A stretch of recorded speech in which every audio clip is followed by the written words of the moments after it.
മറ്റൊന്നുള്ളത് sexual harassment ആണ്. അതിൽ പ്രധാനമായിട്ട് എന്ന് പറഞ്ഞാൽ ഈ ചാൻസ് ആണ് പ്രശ്നം. ഈ ചാൻസ് എന്ന് പറയുന്നത് ഒരു തരത്തിൽ മറ്റ് സ്ഥലങ്ങളിലും ഇത്തരത്തിൽ ചാൻസ് ചോദിക്കുമ്പോൾ ഇത്തരത്തിൽ ഉണ്ടാവാറില്ല എന്ന് ചോദിച്ച് ഇതിനെ ജനറലൈസ് ചെയ്യാൻ ശ്രമിക്കാറുണ്ട്. പക്ഷേ ഈ ഇൻഡസ്ട്രിയിലെ ചാൻസിന് മറ്റൊരു പ്രത്യേകതയും കൂടെ ഉണ്ട്. അതായത് ഇത് വലിയ പാഷനുള്ളൊരു പരിപാടിയാണ്. ആ പാഷനേറ്റ് ആയിട്ടുള്ള കുറച്ച് ആൾക്കാരാണ് വരുന്നത്. പക്ഷേ ചാൻസ് കിട്ടാതെ വരുമ്പോൾ ആ പാഷനെ ഉപേക്ഷിച്ചിട്ടില്ലെങ്കിൽ വേറൊരു ജോലിക്ക് പോകേണ്ടി വരും എന്ന് പറയുന്ന ഒരു പ്രശ്നവും കൂടെയുണ്ട്. മറ്റു ജോലികൾക്ക് ഒരുപക്ഷെ അതില്ല, ഇല്ലെങ്കിൽ അത്തരത്തിൽ പാഷനേറ്റ് ആയിട്ട് ഇത്രയും ക്രിയേറ്റീവ് ആയിട്ടുള്ളൊരു സാധനം ഉണ്ടോ എന്ന് എനിക്കറിയില്ല, ഇല്ലെങ്കിൽ നമുക്കത് എങ്ങനെയാണ് വായിക്കേണ്ടതെന്ന് എനിക്ക് ധാരണയില്ല. പക്ഷേ ഇതിനകത്തുള്ള ഈ പറയുന്ന ചാൻസും ഇതുമായി ബന്ധപ്പെടുന്ന ഒരു സംഗതിയെ ഒഴിവാക്കാൻ ഈ സ്ത്രീകൾ തന്നെ ഇത് എങ്ങനെയാണ് കൈകാര്യം ചെയ്യേണ്ടത് എന്നുള്ളത് ഒന്നാമത്തെ കാര്യം. രണ്ടാമത്തെ കാര്യം ഇതെങ്ങനെയൊക്കെ ഒഴിവാക്കാമെന്നാണ്. ഈ സിസ്റ്റത്തിനകത്ത് ഈ ചാൻസ് ചോദിക്കുന്നത് ആരോടാണ്? ഇപ്പോൾ ക്രിയേറ്റ് ചെയ്യുന്നത് പ്രൊഡ്യൂസർ ആയിരിക്കും, ഇല്ലെങ്കിൽ ഡയറക്ടർ ആയിരിക്കും ഇത് നോക്കുന്നത്. ഇത് എവിടെ നിന്നാണ് ഈ ചാൻസിനെ നമുക്ക്, ഇല്ലെങ്കിൽ ഒരു കാസ്റ്റിംഗ് ഡയറക്ടർ ആയിരിക്കും ഇത് ഡീൽ ചെയ്യുന്നത്. ഈ ചാൻസ് ചോദിക്കൽ പറയൽ ഈ പരിപാടിയെ എങ്ങനെ നമുക്ക് കുറച്ചുകൂടെ ഭംഗിയാക്കാം? ചില ഡിസ്കഷൻസിലൊക്കെ വരുന്നത് ഗവൺമെന്റിന്റെ ഏതെങ്കിലും ഒരു സൈറ്റ് ക്രിയേറ്റ് ചെയ്തിട്ട് ഒരു പ്രൊഡക്ഷൻ വരുന്നുണ്ടെങ്കിൽ ഇന്ന ആളുകൾ ആവശ്യമുണ്ട്. അപ്പം ക്യാമറ അസിസ്റ്റന്റ് അങ്ങനെയുള്ള ഒരു ടീം ഉണ്ടാവും, അതേപോലെ തന്നെ ഡയറക്ടോറിയൽ സൈഡിൽ വേറൊരു ടീമുണ്ട്. അങ്ങനെ പല പല യൂണിറ്റുകളാണല്ലോ ഉള്ളത്. അപ്പം അതിലേക്ക് ഇന്ന കാര്യങ്ങളിലേക്ക് ആളുകൾ ആവശ്യമുണ്ട് എന്നുള്ള അവിടെ നമ്മളുടെ ബയോഡാറ്റയും ഒക്കെ നമുക്ക് പൂൾ ചെയ്യാൻ പറ്റുവാണെങ്കിൽ ഈ പ്രശ്നം പരിഹരിക്കാം എന്നുള്ള ചില ചർച്ചകളൊക്കെ ഞാൻ വായിക്കുകയും കേൾക്കുകയും പുറത്തുള്ളതൊക്കെ കാണുകയൊക്കെ ചെയ്തിട്ടുണ്ട്. പക്ഷെ അതൊരു പ്രോപ്പറായിട്ടുള്ള ഒരു ഐഡിയ ആയിട്ട് എൻ്റെ മനസ്സിലേക്ക് വന്നിട്ടില്ല. ദർ ഇസ് എ പോസിബിലിറ്റി, അങ്ങനെ ഒരു പോസിബിലിറ്റി എന്തായാലും ഉണ്ട്. അതേപോലെ സാലറിക്ക് ഒരു ബാർ ഉണ്ടാക്കാൻ പറ്റുമോ എന്നുള്ളൊരു ഡിസ്കഷൻ വേണമെങ്കിൽ ആലോചിക്കാവുന്നതാണ്. അപ്പോൾ ഇത്തരം ചർച്ചകളൊക്കെ നടക്കണം എന്നുണ്ടെങ്കിൽ എല്ലാവരും കൂടി ഒന്നിച്ചിരുന്നാലേ നടക്കുള്ളൂ. ഇൻഡസ്ട്രി മൊത്തത്തിലിരുന്ന് ഇതൊരു ഇമ്പോർട്ടൻ്റ് ആയിട്ട് കരുതണം. അപ്പോൾ അതിലേക്ക് ജെൻഡർ എന്തുകൊണ്ട് ഇമ്പോർട്ടൻ്റ് ആവുന്നു എന്ന് വെച്ചിട്ടുണ്ടെങ്കിൽ ഈ നേരത്തെ പറഞ്ഞ പോലെ ചാൻസ് ചോദിക്കാൻ വേണ്ടി എൻ്റെ കഥയൊന്ന് വായിക്കുമോ എന്ന് ചോദിക്കാൻ വേണ്ടി ഇൻഡസ്ട്രിയുടെ പുറത്തുള്ള ഒരു സ്ത്രീക്ക് എൻട്രി ചെയ്യാൻ അത്ര എളുപ്പമല്ല. എന്തെങ്കിലും ഒരു കണക്ഷൻ ഉണ്ടെങ്കിൽ നമുക്ക് ഇതിലേക്ക് എൻട്രി ചെയ്യാൻ പറ്റും. ആണുങ്ങൾക്ക് കുറച്ചും കൂടി 2-3 പ്രാവശ്യം പിന്നെ പല ഡയറക്ടേഴ്സിനെ നേരിട്ട് കണ്ട് സംസാരിക്കാനൊക്കെയുള്ള അവരെന്നാലും സെക്ഷൽ ഹറാസ്മെൻറ്റിന് മുതിരില്ലല്ലോ. അപ്പോൾ കുറച്ചും കൂടി നിങ്ങൾക്ക് ഇപ്പം നിങ്ങളെ ഒരു സ്ഥലത്ത് പോയിട്ട് നിങ്ങളെ സ്ക്രിപ്റ്റുമായിട്ടൊരു 4-5 ഡയറക്ടേഴ്സിനെ കാണുമ്പം നിങ്ങൾക്ക് ചിലപ്പോൾ ഇൻസൾട്ട് സഹിക്കേണ്ടി വരും, പലതരം അവഗണനകൾ സഹിക്കേണ്ടി വരും. പക്ഷേ സെക്ഷൽ ഹറാസ്മെൻറ്റ് സഹിക്കേണ്ടി വരില്ലല്ലോ. വളരെ അപൂർവമാണ്, ഇല്ലയെന്ന് ഞാൻ പറയില്ല, വളരെ അപൂർവമായിട്ടേ സെക്ഷൽ ഹറാസ്മെൻറ്റ് നിങ്ങൾക്ക് സഹിക്കേണ്ടി വരുള്ളൂ. പക്ഷെ ഞങ്ങളെ സംബന്ധിച്ചിടത്തോളം ഇപ്പം എനിക്ക് ആഗ്രഹമുണ്ട്, കുറേ സ്ക്രിപ്റ്റുകളിനെ കുറിച്ച് ഞാനും ആലോചിക്കാറുണ്ട്. ഞാൻ 2 സിനിമേൻ്റെ സ്ക്രിപ്റ്റ് ചെയ്തിട്ടുണ്ട്. 3ാമത്തെ സ്ക്രിപ്റ്റ് എഴുതി വയ്ക്കുമ്പോൾ എനിക്കത് എവിടെയും കൊണ്ട് പൂൾ ചെയ്യാൻ പോലും ബുദ്ധിമുട്ടാണ്. കാരണം ഭയങ്കര ബുദ്ധിമുട്ടാണ് ഈ ലോകത്തിനോട് നമുക്ക് മല്ലിടുക എന്ന് പറയുന്നത്. അത്ര എളുപ്പമുള്ള കാര്യമല്ല. അപ്പോൾ ഈ പെൺകുട്ടി പറയുമ്പം VKP എന്ന് പറയുന്ന വളരെ ഫേമസ് ആയുള്ള ഡയറക്ടറെ കുറിച്ചിട്ടാണ് അവൾ പറയുന്നത്, സ്ക്രിപ്റ്റുമായി ചെന്നതിനെ കുറിച്ചിട്ട്. ഇത്തരം കഥകൾ ഞാൻ പലവരെയും കുറിച്ച് കേട്ടിട്ടുണ്ട്.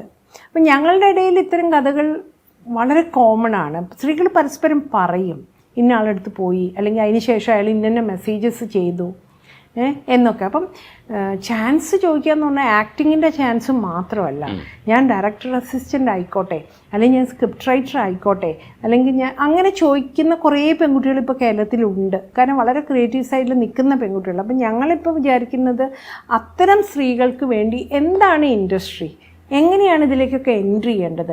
സ്ക്രിപ്റ്റ് എഴുതിയോണ്ട് കാര്യം മാത്രമല്ല, അതിൻ്റെ പൂളിങ്ങിൻ്റെ രീതികൾ എന്തൊക്കെയാണ് എന്നതൊക്കെ അവർക്ക് മനസ്സിലാക്കി കൊടുക്കാനുള്ള വർക്ക്ഷോപ്പുകൾ കൊടുക്കുക എന്നുള്ള. അപ്പം കേരള ചലച്ചിത്ര അക്കാദമി ഒരു വർക്ക്ഷോപ്പ് ചെയ്യാൻ വേണ്ടി ഹേമ കമ്മിറ്റിയുടെയൊക്കെ സബ്മിഷന് ശേഷമാണ് ഗവൺമെൻറ് അങ്ങനെ ഒരു ഡിസിഷൻ എടുത്തത്. നമുക്കൊരു വർക്ക്ഷോപ്പുകൾ പല പല സൈഡിലുള്ള ഏരിയയിലുള്ള സ്ത്രീകൾക്ക് മേക്കപ്പ്, അതേപോലെ തന്നെ ടെക്നിക്കൽ സൈഡ് ലൈറ്റിൽ ഒക്കെയുള്ള സ്ത്രീകൾക്ക് പിന്നെ ഒരു വർക്ക്ഷോപ്പുകൾ കൊടുക്കാം. എന്നിട്ട് അവർക്ക് ഇൻഡസ്ട്രി എക്സ്പീരിയൻസും കൊടുക്കാം, കുറച്ചു കാലത്ത് സബ്സിഡിയും കൊടുക്കാം എന്ന് ഗവൺമെൻറ് ഇപ്പോൾ തീരുമാനിച്ചിട്ടുണ്ട്. അപ്പോൾ അതൊക്കെ വർക്കൗട്ട് ആവുകയാണെങ്കിൽ വലിയ കാര്യമാണ്. അതേപോലെയുള്ള കാര്യങ്ങൾ WCCയും ചെയ്യണമെന്ന് ആഗ്രഹിക്കുന്നുണ്ട്. ഫണ്ടില്ലാത്തതുകൊണ്ട് മാത്രമാണ് നമ്മളത് മുന്നോട്ട് പോവാത്തത്. അപ്പോൾ അങ്ങനെയുള്ള കാര്യങ്ങളിലൊക്കെ ചെയ്തിട്ടായിരിക്കും ഈ മാറ്റങ്ങൾ കൊണ്ടുവരാൻ വേണ്ടി നമുക്ക് സാധിക്കുക എന്നാണ് ഞാൻ വിചാരിക്കുന്നത്. ഇപ്പോൾ AMMയിലെ മുഴുവൻ ഒരു കൂട്ടരാജിയെ എങ്ങനെയാണ് നോക്കിക്കാണുന്നത്? ശ്രദ്ധയിലേക്ക് നമ്മുടെ വിഷയം കൊണ്ടുവരാൻ കഴിഞ്ഞു. രാജിവെക്കുന്നത് നല്ലൊരു പരിപാടിയായിട്ടാണ് നമുക്കും തോന്നുന്നത്. കാരണം ആരോപണം നേരിട്ട ഒരുപാട് പേര് നിൽക്കുന്ന ഒരു സംവിധാനത്തിൽ, അതൊരു സർക്കാർ സംവിധാനം അല്ലെങ്കിൽ പോലും അതിനകത്തൊരു ധാർമ്മികതയുടെ പേരിൽ രാജിവെക്കുന്നത് നല്ലതാണ്. എങ്ങനെയാണ് അതിനെ നോക്കിക്കാണുന്നത്? ഞാൻ ഇന്ന് ആ വാർത്ത കണ്ട സമയത്ത് ഞാനൊരു വേറൊരു ദിവസം ഓർത്തു. നിങ്ങൾക്ക് എല്ലാവർക്കും ഓർമ്മയുള്ളൊരു ദിവസമായിരിക്കും. അതെന്താ വെച്ചാൽ WCC ഉണ്ടായതിന് ശേഷം അതിനെക്കുറിച്ച് പറയാൻ വേണ്ടിയിട്ട് ഗീതു മോഹൻദാസും റീമ കല്ലിങ്കലും രമ്യ നബീഷിനും ഒക്കെ ചേർന്നിട്ടുള്ള സംഘം അമ്മയുടെ ഒരു ജനറൽ ബോഡിയിൽ അറ്റൻഡ് ചെയ്യുകയാണ്. അവർ അതിൻ്റെ ഭാഗമായിട്ട് പോകുന്നു. അതിനോടൊപ്പം ഈ കാര്യങ്ങളും പറയാമെന്നുള്ള താല്പര്യത്തോടു കൂടിയിട്ട്. അപ്പം ഭയങ്കരമായിട്ട് സ്വാഗതം ചെയ്തു. അമ്മക്കാരെല്ലാവരും സ്വാഗതം ചെയ്തു.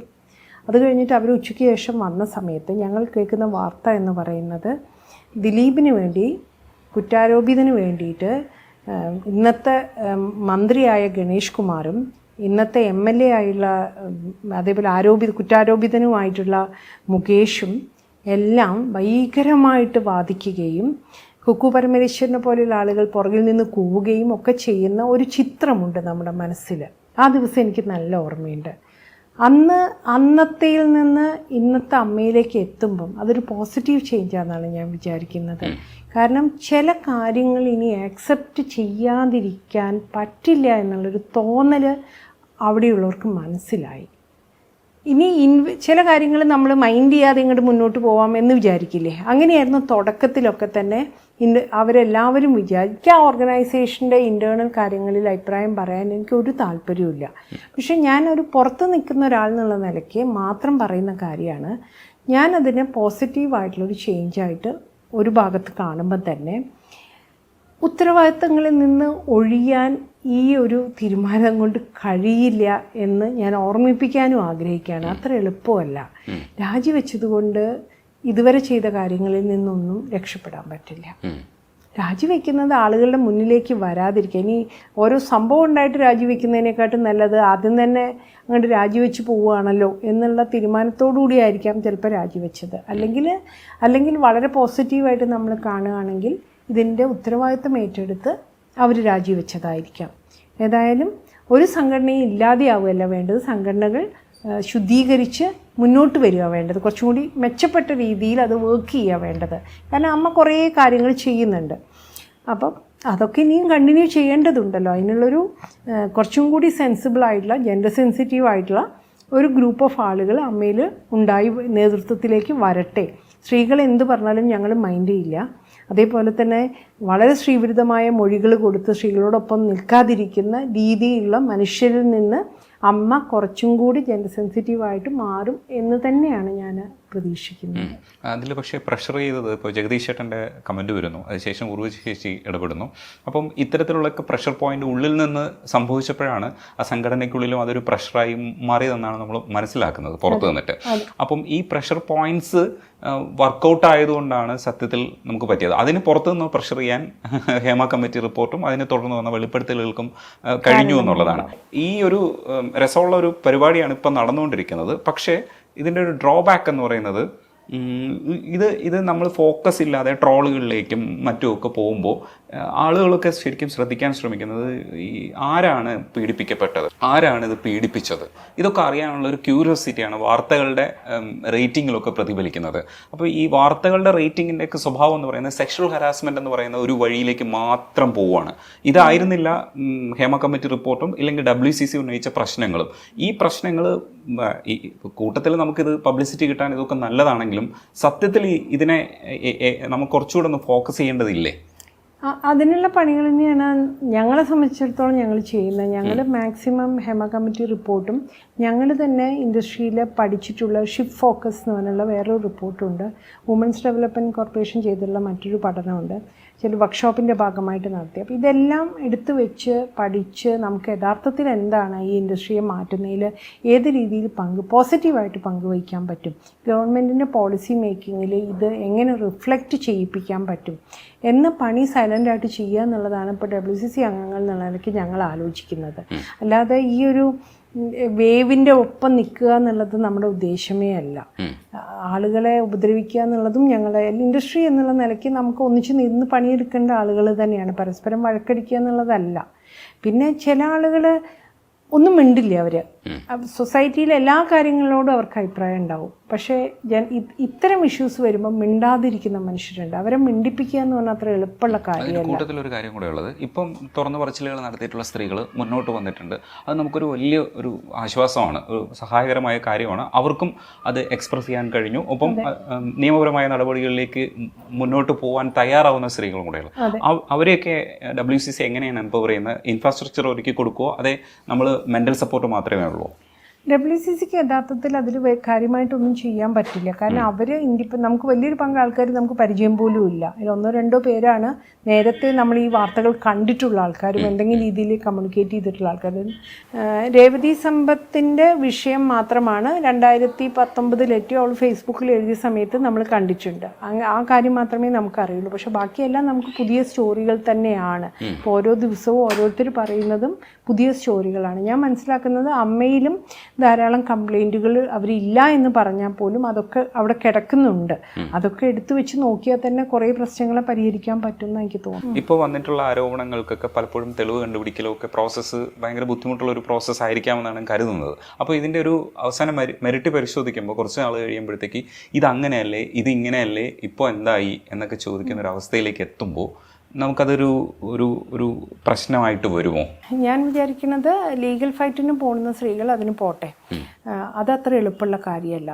ഇപ്പം നമുക്കറിയാം അതിജീവിത കഴിഞ്ഞ 7 വർഷമായിട്ട് നടത്തുന്ന ഫൈറ്റ് എന്താണെന്ന് നമുക്കറിയാം. അപ്പം അതിൻ്റെയൊക്കെ ഒരു കൺക്ലൂഷൻ എന്തായിരിക്കും, അതിന് എന്തൊക്കെ സംഭവിക്കുമെന്നൊന്നും നമുക്കറിയില്ല. അപ്പം നമ്മളതിന് വേണ്ടി വെയിറ്റ് ചെയ്യാണ്. അപ്പം അത് നടക്കട്ടെ. ചിലപ്പം അതിൽ ഇവർ ജയിച്ചു എന്ന് വരും, ചിലപ്പോൾ തോറ്റു എന്ന് വരും. പക്ഷേ എന്നാലൊരു ഫൈറ്റ് മുന്നോട്ട് വെക്കാൻ ഈ സ്ത്രീകൾക്കായി എന്നുള്ളത് ചില്ലറ കാര്യമല്ല. അതൊരു വലിയ വിജയം തന്നെയാണ്. ആ ഫൈറ്റിലേക്ക് പോയി എന്നുള്ളതാണ് നമ്മളെ സംബന്ധിച്ചിടത്തോളം ഏറ്റവും വലിയ വിജയം എന്ന് പറയുന്നത്. പിന്നെ നിങ്ങൾ നോക്കിയാൽ മനസ്സിലാവും വലിയൊരു പങ്കും ജൂനിയർ ആർട്ടിസ്റ്റ് ലെവലിലുള്ള ആൾക്കാരാണ് ഫൈറ്റിന് മുന്നോട്ട് വരുന്നത്. അത് ലോകത്ത് എല്ലായ്പ്പോഴും അങ്ങനെയാണ് സംഭവിച്ചിട്ടുള്ളത്. നഷ്ടപ്പെടാനൊന്നും ഇല്ലാത്തവർക്കേ ഫൈറ്റ് ചെയ്യാൻ പറ്റുള്ളൂ.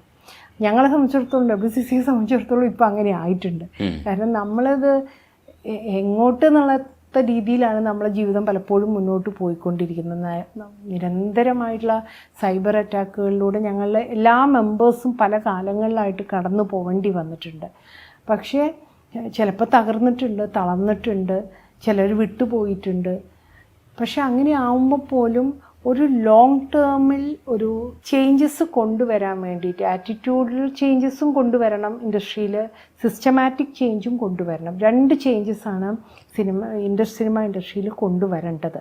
ഈ സിസ്റ്റമാറ്റിക് ചേഞ്ച് എന്ന് പറയുന്നത് ഞാൻ നേരത്തെ പറഞ്ഞ പോലെ ഈ ഒരു IC ഉണ്ട് എന്നുള്ളത് കൊണ്ടുവന്നു എന്നുള്ളത് സിസ്റ്റമാറ്റിക് ചേഞ്ചാണ്. ആ സിസ്റ്റമാറ്റിക് ചേഞ്ചിനെ ആറ്റിറ്റ്യൂഡിൽ ചേഞ്ചസ് വരുത്തേണ്ടതുണ്ട്. ICയിൽ നിങ്ങൾക്ക് അപേക്ഷിക്കാം, നിങ്ങൾക്ക് ICയിൽ വന്നാൽ നിങ്ങളെ ജോലി നഷ്ടപ്പെടില്ല എന്നത് അവർക്ക് മനസ്സിലാവേണ്ട. അതാണ് ആറ്റിറ്റ്യൂഡൽ ചേഞ്ച്. ICയിൽ അപ്ലിക്കേഷൻ കൊടുക്കാം, നിങ്ങൾക്ക് അഭിപ്രായ വ്യത്യാസം ഉണ്ടെങ്കിൽ കൊടുക്കാം. അതെന്ന് പറഞ്ഞിട്ടുണ്ടെങ്കിൽ എന്തൊക്കെ വിഷയങ്ങളിലാണ് നിങ്ങൾ കൊടുക്കാൻ പറ്റുക ICയിൽ നിങ്ങൾക്ക് കംപ്ലയിൻറ്റ് എന്നതൊക്കെ മനസ്സിലാക്കുന്ന കാര്യങ്ങളാണ് സിസ്റ്റമാറ്റിക് ചേഞ്ചസ് എന്ന് പറയുന്നത്. ഇത് രണ്ടും ആറ്റിറ്റ്യൂഡൽ ചേഞ്ചസും സിസ്റ്റമാറ്റിക് ചേഞ്ചും പ്രോപ്പറായിട്ട് വന്നു കഴിഞ്ഞാൽ അതിൽ പലതും പോളിസി മേക്കിങ്ങിൻ്റെ ഹെൽപ്പ് ചെയ്യും. തിരിച്ചും പോളിസി മേക്കിംഗ് സിസ്റ്റമാറ്റിക് ചേഞ്ചസിന് കാരണമാവുകയും ചെയ്യും. അപ്പം WCC യഥാർത്ഥത്തിൽ നോക്കുന്നത് അങ്ങനെ ഒരു ചേഞ്ചസ് കൊണ്ടുവരാൻ വേണ്ടിയിട്ട് സ്ലോലി, അതൊന്നും എളുപ്പമുള്ള കാര്യമല്ല. പക്ഷേ നമ്മൾ ഓരോ സ്റ്റെപ്പും വളരെ കരുതലോടെ മുന്നോട്ട് വയ്ക്കാൻ തന്നെയാണ് വിചാരിച്ചിട്ടുള്ളത്.